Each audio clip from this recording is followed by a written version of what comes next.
Everyone in Eastwood City knew it. Julian Blackwood, the most influential CEO, had loved me for 8 years and proposed 99 times. I was deeply moved, willing to abandon my adventurous exploration career and return from Iceland to the warm, comfortable city. But 3 years into our marriage, Julian brought home a woman with a visibly pregnant belly. That's when I realized, all that time, he wasn't just preparing his proposals. He'd found a stand-in to ease his loneliness. Anya, I know you still dream of exploring, and you don't want to have children. I'll give you your freedom. Let's keep this baby. Once he's born, you'll be his mother. I looked at him quietly, my eyes red, a bitter laugh escaping me. Is this really about my freedom, Julian? Or is it that the Blackwood family can't be without an heir? Or is it that you, Julian Blackwood, have been cheating on me again and again? All these years you claimed to love me the most? I stared at the woman beside him, her face agonizingly familiar, and my stomach churned. Julian, is this what you call loving me? The man, now kneeling, stiffened. Julian looked up, his eyes filled with a tortured sort of affection. Anya, I messed up. You kept rejecting me back then, and I felt frustrated and lost. It was like I lost my mind. We'd already cleared things up after we got married. This accidental pregnancy was because I was completely wasted and ran into Chloe. She looks just like you, Anya. I pulled at the corners of my mouth, my face blank. So, you just went with the flow for 8 months, waited until her belly was too big to abort, and then told me, expecting me to just accept it? Julian hesitated, but Chloe, standing nearby, burst into tears first. Anya, please don't blame Julian. I secretly kept the baby, he didn't know. I'll accept any punishment, any blame. I beg your forgiveness. She began to kneel, but she was stopped. Julian's face darkened, and he snapped at her. Your belly is so big, and you're still so careless. Are you trying to deliberately hurt the baby, just so outsiders will think Anya is bullying you and being cruel? Go stand over there. He turned to me, his voice gentle. Anya, I know you're kind and wouldn't want to trouble a pregnant woman, so I'll discipline her for you. I just found it utterly ridiculous. Did he really think I couldn't see this was just him protecting Chloe? I watched, horrified, as an anxious, worried look, one Julian himself didn't even seem to notice, replaced the pure, overflowing love that once filled his eyes. My heart felt as if it had been brutally pressed into scorching whiskey, choking me, suffocating me. I closed my eyes, fighting to steady the tremor in my voice. What if I said I don't accept this child? Julian's brows furrowed. His normally calm and composed face was contorted with anguish and indecision. Anya, you know how much I love you. No matter what happens, your place in my heart will never change. I can promise you, as soon as the baby is born, I'll send Chloe abroad. You'll never see her again, and the child will only recognize you as his mother. Julian said a lot, but he never once mentioned getting rid of the baby or sending it away. Yes, I knew Julian loved me, but if I forgave this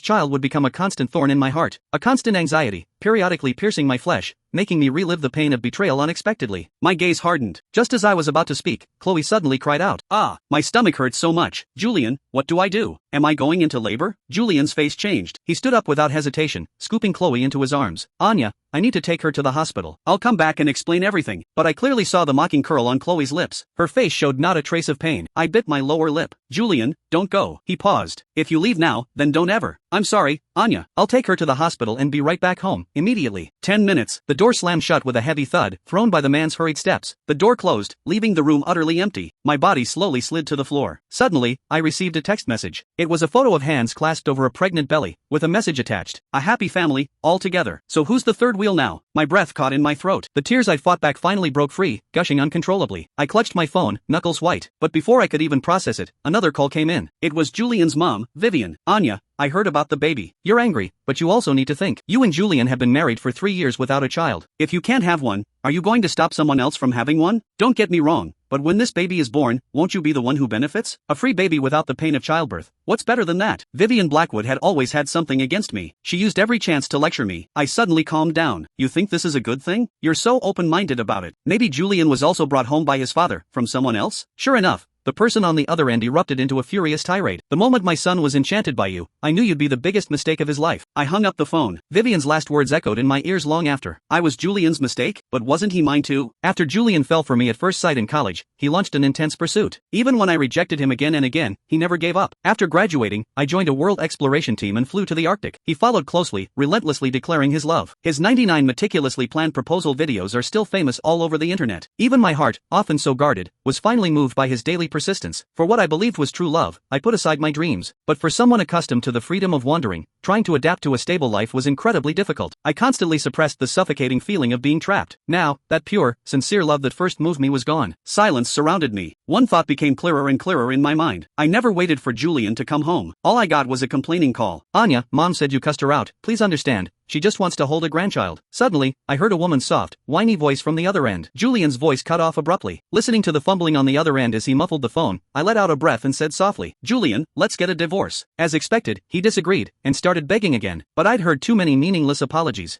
I hung up the phone, sharp and decisive, and quickly packed my bags. Besides essential necessities, everything else could be left behind and bought again. Perhaps my past exploration experiences had influenced my mindset. Leaving on a whim required quick decision-making, and failed love was no different. I knew Julian was still at the hospital. The closest hospital to here would take at least half an hour. He couldn't make it in time, but I underestimated Julian's madness. When I saw that steady, understated Cadillac chasing my car, its tires practically smoking, my heart leaped. Julian's car clearly showed signs of collision, but he was still speeding up like a maniac. Afraid of an accident, I reluctantly pulled over. "Julian, what do you want?" Looking at the man whose eyes were filled with hidden fury, the emotions I'd suppressed burst out like a tsunami. "You're the one who claimed to love me, yet found a stand-in to sleep with. You're the one who cheated again after we married, your body and soul tainted, disgusting. Julian, I'm letting you have your perfect little family. Why won't you let me go?" The love I thought was worth giving up my freedom for turned out to be nothing but a bubble from the very beginning. The laughable part was, I had silently endured it for 3 years. By the end, every word was raw with pain. Julian's eyes were also red, and he collapsed to his knees. "Anya, I didn't betray you. This child was truly an accident. Later, I thought, I didn't want you to get hurt having a baby." I brushed away his hand gripping my sleeve and gave a cold, dismissive pull at my lips. "Stop with the pretty words, Julian. I don't tolerate disloyalty in love, and besides, we're not a good fit." "Perfect. The baby's born. You and your family can live happily ever after. As for us, this is the end." With that, I turned and walked toward my car. Suddenly, a sharp pain shot through the back of my neck. The last thing I saw before darkness claimed me was Julian's crazed expression. When I woke up again, I was back in my bedroom. "Anya, you're not leaving me." Looking at Julian, who appeared haggard, the word captivity surfaced in my mind. I turned my head away, refusing to look at him. Julian didn't seem to care. "Anya, Blackwood Corp's PR department has already released the news that you're pregnant. Now everyone in Eastwood City knows you're about to." I was so angry I laughed. "How do I not know I'm pregnant?" Julian took a deep breath, looking exhausted. "Stop messing around, Anya. This child, of course, can only be yours. Chloe is about to give birth. Just behave yourself for a while. Once the baby is born, I'll settle Chloe, and then we'll..." I cut him off coldly. "Get out." Julian tried to say more, but his phone rang. "Julian, I'm so uncomfortable. The doctor said the mother needs the baby's father present, otherwise my mood will worsen and affect labor." Chloe's delicate, pleading voice wafted from the phone. Julian's eyes filled with worry. He looked at me, hesitating. Seeing my silence, he suddenly got angry. "Anya, you don't want to see me, but someone else desperately wants me to stay. If you don't say anything, I'm really leaving?" The frustration in his eyes mounted. Julian, in a fit of pique, threw out a fine, "Don't regret it," and stormed out the door. Even though I was utterly disappointed, watching Julian leave still made my heart ache. I slumped onto the bed, trying to calm myself. After a long while, I dialed a number. "My darling, why are you calling today? We even heard about Mrs. Blackwood's pregnancy all the way in Iceland. Your husband was so clingy before. Now that you're about to give birth, he must be glued to your side every day." I gently cut her off. "That baby isn't mine." The line went silent. Even through the phone, I could imagine the shocked expression on her face. I gave a self-deprecating laugh and continued. "I'll send you my ID information in a bit. Help me book a flight for the day after tomorrow afternoon." Before I could finish, the door swung open. I quickly hung up. Looking up, I met Chloe's gaze. "Anya Reed, you look awful." "What? Does it bother you that I can make Julian leave with just one phone call?" "I thought you'd voluntarily step aside once you knew Julian chose my child. I never thought you'd shamelessly cling to your position." Chloe's face was filled with blatant arrogance, a stark contrast to the timid obedience she'd shown before. I shot back without hesitation. "About to give birth and still running around like this? Aren't you afraid you'll lose the only thing you have going for you in that belly?" I stared at her. "Just because you're pregnant, you naively think you can successfully become the primary partner?" Chloe's expression turned furious, but she didn't move, only snarled in a low voice. "Having a child might not be enough, but what if it could drive a wedge between you two?" The next second, she clutched her stomach and stumbled backward. She didn't fall. A pair of strong arms appeared behind her, catching her. Julian shielded Chloe, his eyes blazing with anger. For the first time, he yelled at me. "What are you doing, Anya Reed? She's pregnant. She's innocent. How could you just lay hands on her like that?" Chloe looked at Julian with tearful gratitude, half wailing, half whining. "Julian, I'm so uncomfortable, but I don't want you to fight with Anya again because of me. It's all my fault." Watching Julian softly comfort the woman in his arms, I felt a bitter taste spread through my mouth. I pulled at the corners of my lips, got out of bed, and slowly walked forward. "I laid hands on her?"